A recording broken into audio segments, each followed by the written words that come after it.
ఓం శ్రీ మాత్రే నమః. వారాహి అమ్మదేవి శక్తి స్వరూపిణి. దుర్గాదేవి అవతారాల్లో ఒకటి.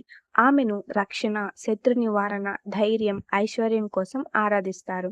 ముఖ్యంగా రాత్రి పూజ చేయడం శ్రేష్టంగా భావిస్తారు. మరి అమ్మవారిని ఇంట్లో మనం ఎలా పూజించుకోవాలి అనేది ఈ వీడియోలో తెలుసుకుందాం. ముందుగా అమ్మవారి పూజ కోసం కావాల్సిన వస్తువులు: పసుపు, కుంకుమ, పూలు. ఎర్రని పూలైతే మంచిది. దీపం, అగరబత్తి, కొబ్బరికాయ, పండ్లు లేదా నైవేద్యం, నీళ్లు. ఇప్పుడు పూజా విధానం చూద్దాం.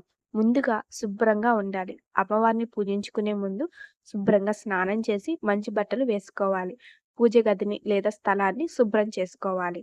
తర్వాత అమ్మవారిని ప్రతిష్ఠించాలి. అంటే అమ్మవారి పటం కానీ లేదా విగ్రహం కానీ తూర్పు లేదా ఉత్తరం వైపు ఉంచితే మంచిది. తర్వాత అమ్మవారి పటానికి కానీ లేదా విగ్రహానికి కానీ పసుపు కుంకుమతో అలంకరించాలి. తర్వాత అమ్మవారి ముందు దీపం వెలిగించాలి. దీపం అనేది నెయ్యి దీపం లేదా నువ్వుల దీపం అయినా వెలిగించవచ్చు. తర్వాత సంకల్పం చెప్పుకోవాలి. అంటే మనసులో మీ కోరిక లేదా కుటుంబ శాంతి కోసం ప్రార్థించండి.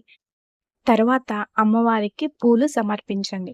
అమ్మవారి నామాన్ని స్మరిస్తూ అమ్మవారిపై పూలు వేస్తూ జపించండి. అమ్మవారి మంత్రం ఏం జపించాలి, ఎన్నిసార్లు జపించాలి అంటే సాధారణంగా ఈ మంత్రం జపించవచ్చు.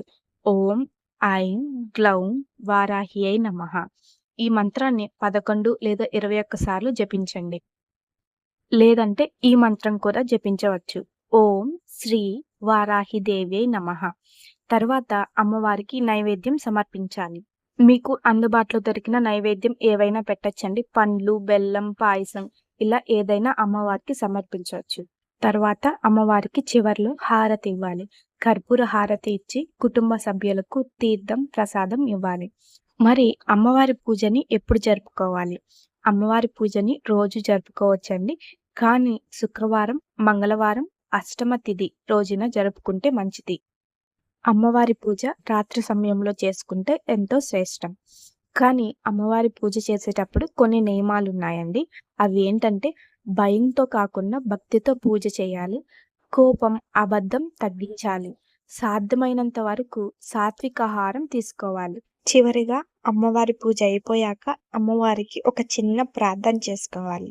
అది ఏంటంటే, అమ్మ వారాహిదేవి, మా ఇంటికి రక్షణ, ఆరోగ్యం, ఐశ్వర్యం ఇవ్వమ్మా అని ప్రార్థించుకోవాలి.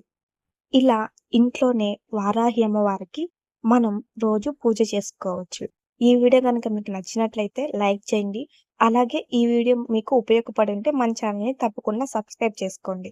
ఇలాంటి మరిన్ని వీడియోస్ మన ఛానల్లో పోస్ట్ చేస్తూనే ఉంటాను. వారాహి అమ్మవారి పూజ ఇంకొంచెం ప్రత్యేకంగా ఎలా చేయాలి అనేది మరొక వీడియోలో పోస్ట్ చేస్తాను. ఆ వీడియో మిస్ అవ్వకుండా ఉండాలంటే మన ఛానల్ని సబ్స్క్రైబ్ చేసుకోండి.